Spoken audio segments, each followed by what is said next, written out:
नमस्कार, news India पर देवभूमि का एक खास बुलेटिन देख रहे हैं आप। मैं हूं आपके साथ पूजा मोहन पांडे। हल्द्वानी हिंसा के मास्टरमाइंड को लुकआउट नोटिस जारी हुआ है। आरोपी अब्दुल के खिलाफ लुकआउट नोटिस जारी हुआ है। अब्दुल के बेटे के खिलाफ भी लुकआउट नोटिस। हिंसा के आरोपियों की धरपकड़ जारी। आज 5 दंगाइयों को पुलिस ने गिरफ्तार किया है। अब तक 42 दंगाई गिरफ्तार किए गए हैं। हल्द्वानी हिंसा के मास्टरमाइंड अब्दुल मलिक और उसके बेटे के विदेश भागने की आशंका को देखते हुए नैनीताल पुलिस ने दोनों आरोपियों के खिलाफ लुकआउट नोटिस जारी कर दिया है। हल्द्वानी के वनभूलपुरा में हुई हिंसा को लेकर मुख्यमंत्री पुष्कर सिंह धामी के उपद्रवियों पर सख्त कार्रवाई करने के निर्देशों का असर लगातार नजर आ रहा है। नैनीताल पुलिस ने 5 और उपद्रवियों को गिरफ्तार किया है। आपको बताते चले कि अब तक पुलिस इस मामले में कुल 42 उपद्रवियों को गिरफ्तार कर चुकी है। 8 फरवरी को वनभूलपुरा क्षेत्र में अवैध कब्जा हटाने के दौरान उपद्रवियों ने पुलिस प्रशासन, नगर निगम और मीडिया कर्मियों पर गोलीबारी की हिंसा की घटना को अंजाम दिया। इस संबंध में थाना वनभूलपुरा में 3 मुकदमे दर्ज हुए हैं।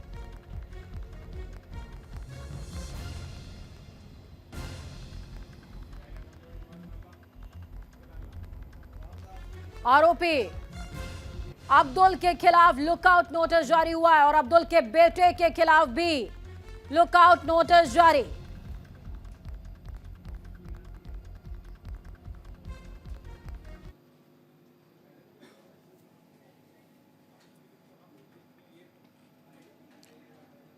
क्या होता है लुकआउट नोटिस, वो समझिए। भागे हुए आरोपियों के खिलाफ ये लुकआउट नोटिस जारी होता है। लुकआउट नोटिस को सर्कुलर भी कहा जाता है। भारत में लुकआउट नोटिस गृह मंत्रालय की ओर से जारी होता है। भागे हुए आरोपियों का पता लगाने के लिए जारी किया जाता है। लुकआउट नोटिस को लुकआउट सर्कुलर भी कहा जाता है। आपको बता दें कि कल ही अब्दुल मलिक को भगोड़ा घोषित किया गया था और आज लुकआउट नोटिस जारी हुआ है।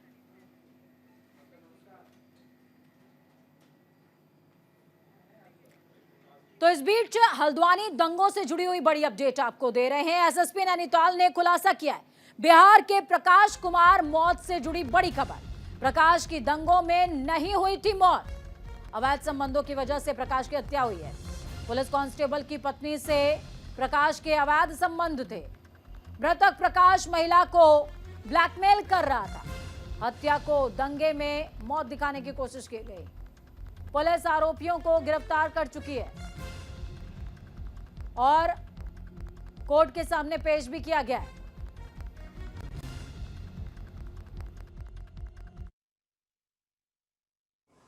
उसमें एक युवक की डेड बॉडी मिली थी, प्रकाश नाम की, जिसको अगले दिन हॉस्पिटल से पोस्टमार्टम के बाद में और बाकी चीज़ें प्राप्त होने के बाद में पता लगा कि उसकी गोली मारकर हत्या की गई है। इस मामले में हमारे द्वारा जब युवक की शिनाख्त हो गई और शिनाख्त होने के बाद में जब उसका एनालिसिस किया गया तो पता लगा कि ये युवक जो है ये बिहार का रहने वाला है और ये हल्द्वानी में उस दिन किसी से मिलने आया था। जो प्रकाश कुमार जो दंगा में उनकी जो डेथ हुई है, मैं उनके पारिवारिक मित्र हूँ जी। और ये मुझे 3 दिन के बाद मुझे पता चला कि ऐसे प्रकाश कुमार के साथ हो गया है। तो हम लोग यहाँ डेड बॉडी कलेक्ट करने के लिए आए थे, जो अभी पोस्टमार्टम हुआ नहीं है। करने के बाद हम लोग ले जाएंगे। और ये काम के सिलसिले में आए हुए थे, जो कि मुझे यहाँ से पुलिस चौकी से पता चला 3 दिन बाद मुझे कॉल गया कि ऐसे बात है, आप लोग आ जाइए। तो हम लोग पूरे अपने फैमिली और अपने दोस्त के साथ आने चाहते थे, लेकिन नज़दीकी में हम ही लोग थे, तो हम लोग आए हैं देखने के लिए जी। देखने के बाद पता चला कि हाँ, ये प्रकाश सिंह है। तो किसानों के भारत बंद से जुड़ी बड़ी अपडेट आपको दे रहे हैं। भारत बंद का असर उत्तराखंड के ज्यादातर हिस्सों में नजर नहीं आया है। यहाँ किसान खेतों में कामकाज करते नजर आए, तो वहीं भारतीय किसान संघ के प्रदेश स्तरीय पदाधिकारियों ने न्यूज इंडिया से बातचीत की। क्या है, सुनिए।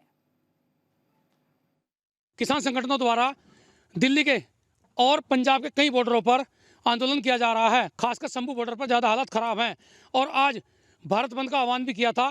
खास तौर पर खेती किसानी हड़ताल यानी खेत हड़ताल का उसे नाम दिया गया है। लेकिन उत्तराखंड में अधिकांश हिस्सों में किसान खेत में काम कर रहे हैं और आज हम मौजूद हैं हरिद्वार देहात क्षेत्र में लक्सर के शेखपुरी गांव के एक किसान के खेत में मौजूद हैं और यहाँ भारतीय किसान संघ के कुछ पदाधिकारी भी हैं। उनसे बात करेंगे इस आंदोलन को लेकर के, उनकी सोच क्या है। कुशलपाल जी, आप प्रदेश कोषाध्यक्ष हैं भारतीय किसान संघ के।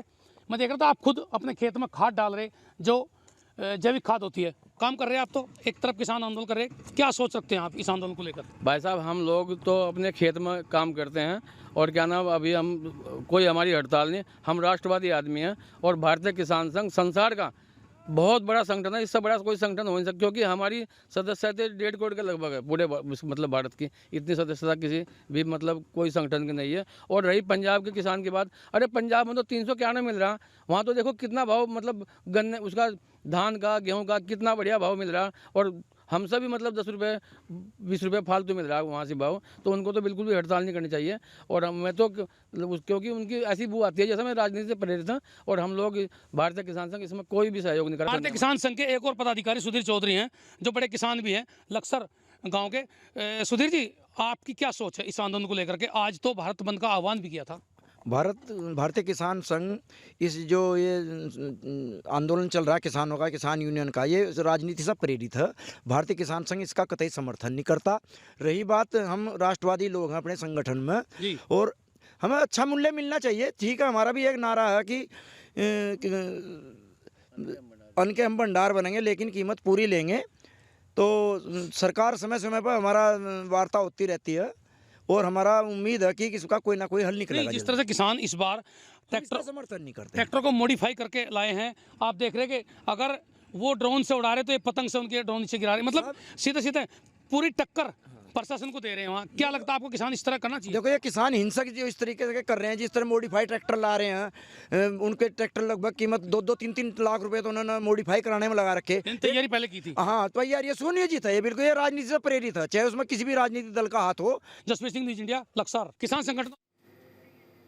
तो वहीं दूसरी तरफ आगामी लोकसभा चुनावों को लेकर उत्तराखंड से बीजेपी 5 लोकसभा सीटों पर जीत हासिल करने के लिए तैयारियों में जुटी हुई है। तो वहीं कुमाऊं क्षेत्र की अल्मोड़ा लोकसभा में भी बीजेपी लगातार प्रचंड जीत के लिए कार्यरत है।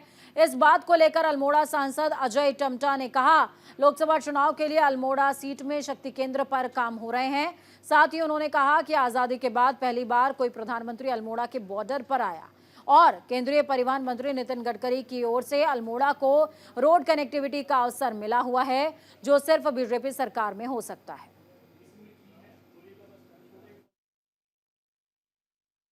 मेरे संसदीय क्षेत्र के अंतर्गत जो लोकसभा की तैयारी भारतीय जनता पार्टी के स्तर पर बूथ तक के कार्यकर्ताओं का जो भी जिम्मेदारियां चल रही हैं, जो भी कार्य राष्ट्रीय नेतृत्व और प्रदेश नेतृत्व के द्वारा दिए जा रहे हैं, वो सब लोग हम लोग काम कर रहे हैं, शक्ति केंद्र तक काम कर रहे हैं। जिले के भी विभिन्न प्रकार की कार्यशालाएं और विभिन्न प्रकार के क्रियाकलाप हो रहे हैं। और लोकसभा की दृष्टि से अगर आप कहना चाहेंगे तो मैं बड़ा सौभाग्यवान हूँ कि देश की आज़ादी के बाद पहले ऐसे प्रधानमंत्री हैं जिन्होंने मेरे बॉर्डर के गांव, यानी कि कहना चाहिए कि गुंजी, कुट्टी और जोलिंगकोंग और आदि कैलाश और पार्वती कुंड जाने का अवसर प्राप्त हुआ। जागेश्वर धाम आए, पिथौरागढ़ में एक बड़ी सभा की। लोकसभा चुनावों की तैयारियों में जुटी बीजेपी देहरादून में लाभार्थी सम्मेलन का आयोजन करती नजर आ रही है। तो वहीं बीजेपी के लाभार्थी सम्मेलन को लेकर कांग्रेस बीजेपी पर तंज कस रही है। कांग्रेस के प्रदेश महामंत्री नवीन जोशी का कहना है कि बीजेपी लाभार्थी सम्मेलन कर रही है, लेकिन उनको बताना चाहिए कि केंद्र और राज्य सरकार की ऐसी कौन कौन सी योजना है जिनका जनता को लाभ मिला है। उन्होंने आगे कहा, बीजेपी लाभार्थियों को ढूंढ रही है, लेकिन उन्हें कोई लाभार्थी मिल ही नहीं रहा है। देखिए, भारतीय जनता पार्टी लाभार्थी सम्मेलन कर रही है, लेकिन उनसे पूछे ना कि लाभार्थी हैं कौन, केंद्र सरकार की कौन सी ऐसी योजना है जिनका लाभ लोगों को मिला है, राज्य सरकार की ऐसी कौन सी योजना है जिसका लाभ लोगों को मिला है। ये लोगों को ढूंढ रहे हैं, लेकिन इनको ढूंढे भी कोई ऐसे लोग नहीं मिल रहे हैं जो लाभार्थी हैं, क्योंकि इन्होंने सिर्फ पूरे 5 साल राज्य के अंदर और केंद्र के अंदर इन लोगों ने कोई ऐसी योजना नहीं बनाई जिसका प्रत्यक्ष रूप से लोगों को फायदा मिल सके। आज ये लाभार्थी सम्मेलन कर रहे हैं, बेहतर होता कि ये फील्ड में उतरते और लोगों की जो समस्याएं हैं उनको सुनते और उसका समाधान करने का प्रयास करते हैं। आज इन्होंने ऐसा कोई भी काम नहीं किया जिसका लाभ प्रत्यक्ष रूप से जनता को। मानदेय बढ़ाने की मांग को लेकर आशा कार्यकर्ताओं ने अल्मोड़ा में धरना प्रदर्शन किया। प्रदर्शन में आशाओं ने केंद्र और राज्य सरकार के खिलाफ नारेबाजी करी और आशा कार्यकर्ताओं ने अपने लिए न्यूनतम मानदेय तय करने की मांग की। प्रदर्शन कर रही आशा कार्यकर्ताओं ने कहा कि सरकार उनकी मांगों को नहीं मानेगी तो आशा वर्कर्स चुनाव का बहिष्कार करेंगी। सरकार से एक ही मांग करती हूँ, हमें सिर्फ मानदेय चाहिए। 7 साल वालों को पक्का कर दिया सरकार ने, हमारे लिए क्यों नहीं कदम उठा रही है? आंगनवाड़ी वालों को पक्का कर दिया है, सबको पक्का कर दिया है, हमारे लिए कैसे, हमने क्या गुनाह किया है ऐसा? अभी भी हमने धामी जी को वो दिया है ज्ञापन और धामी जी अभी भी सुनाई नहीं कर रहे हैं हमारी भी। अगर नहीं करेंगे तो वोट भी कोई आशा नहीं देगी, कोई आशा वोट नहीं देगी। हल्द्वानी में all India central council of trade union के बैनर तले विभिन्न संगठनों के कर्मचारियों ने एक दिवसीय धरना प्रदर्शन किया। इस दौरान बड़ी तादाद में आशा कार्यकर्ताओं ने इस प्रदर्शन में भाग लिया। आशा कार्यकर्ताओं का कहना था कि सरकार उनको महीने का 3300 रुपए भी नहीं देती है, जबकि उनकी मांग 26,000 रुपए न्यूनतम मानदेय की है। पूर्व में हुए 11,000 रुपए दिए जाने की घोषणा का भी सरकार ने आज तक पालन नहीं किया। आशा कार्यकर्ताओं का कहना है कि रात के 12 बजे भी फोन करके उन्हें काम के लिए बुलाया जाता है, लेकिन वेतन देने के नाम पर उनके साथ सिर्फ धोखा हुआ है। उन्होंने कहा कि अब सरकार के खिलाफ एकजुट होने का विचार किया जा रहा है, क्योंकि सरकार आशा वर्कर्स की मांग पर विचार नहीं कर रही है। अगली खबर लक्सर से है, जहां पर भीम आर्मी के प्रदेश अध्यक्ष दीपक सेठपुर ने हल्द्वानी हिंसा पर हमारे संवाददाता जसवीर सिंह से खास बातचीत की। क्या कुछ उन्होंने कहा, सुनिए। हल्द्वानी में पिछले दिनों हुए बवाल को लेकर के जहां तमाम पार्टियां सरकार पर सवाल उठा रही हैं, वहीं अब भीम आर्मी ने भी शुरुआत कर दी है। आगामी कुछ ही दिनों बाद भीम आर्मी के लोग मौके पर जाएंगे और हल्द्वानी के पीड़ित परिवारों को मिलने की बात कह रहे हैं। हमारे साथ में प्रदेश अध्यक्ष दीपक सेठपुर जुड़े हुए हैं, बात करेंगे। दीपक भाई, आप कह रहे थे भी कि हल्द्वानी में जो कुछ हुआ वो दुर्भाग्यपूर्ण होने के साथ साथ में सरकार का फेलियर भी आपने कहा, और आप कह रहे हैं कि राष्ट्रीय अध्यक्ष मंजीत नौटियाल के साथ में एक पूरा का पूरा डेपुटेशन आपका वहाँ जाएगा जो उनसे मुलाकात करेगा। आपको लगता है कि सरकार ने वहाँ राजनीति करने के लिए भी, चूँकि जब आप जाएंगे तो राजनीति स्वाभाविक है, तो आपको लगता है कि आपको परमिशन लेनी पड़ेगी पहले? देखिए, सरकार तो राजनीति की अगर बात करी जाए तो सरकार तो हिंदू मुस्लिम की राजनीति कर रही है। जिस प्रकार से यहाँ इस प्रदेश के साथ साथ अन्य प्रांतों में भी पूरे भारत में दलित मुस्लिम को दबाने का काम किया जा रहा है, और ये जो घटना हल्द्वानी में हुई है बेहद दुर्भाग्यपूर्ण है। हम इसकी सरकार का जो फेलियर आपने कहा, ये सरकार पूरी तरह से इसमें विफल हुई है। माननीय न्यायालय का आदेश का हवाला देते हुए जिस प्रकार से पुलिस द्वारा सरकार के इशारे पर बर्बरता की गई है, ये बहुत ही निंदनीय घटना है। हम इसका पुरजोर कड़े शब्दों में विरोध करते हैं और राष्ट्रीय अध्यक्ष मंजीत सिंह नौटियाल जी के नेतृत्व में पूरी प्रदेश की टीम के साथ पीड़ित परिवार से मिला जाएगा। और आप मतलब आरोप ये लगा रहे हैं कि ये सीधा लोकसभा चुनाव का क्रेडिट यानी कि उसे भुनाने का प्रयास है, मतलब ये पूरे घटनाक्रम ऐसा सरकार कर रही है? देखिए, ये सरकार ही मुस्लिम को दबा कर, दलित को दबा करके, इस एजेंडा के अलावा इनके पास कोई काम नहीं है।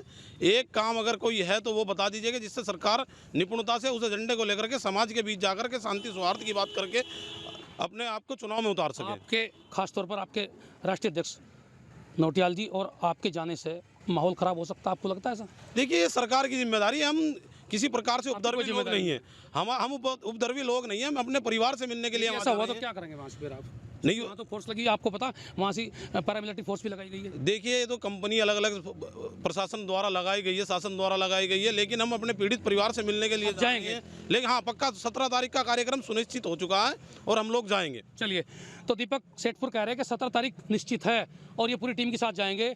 रही बात माहौल की, वो सरकार जाने। साफ तौर पर आरोप लगा रहे हैं कि पूरा का पूरा घटनाक्रम जो भी हुआ उसके लिए जिम्मेदार सरकार है। जसवीर सिंह।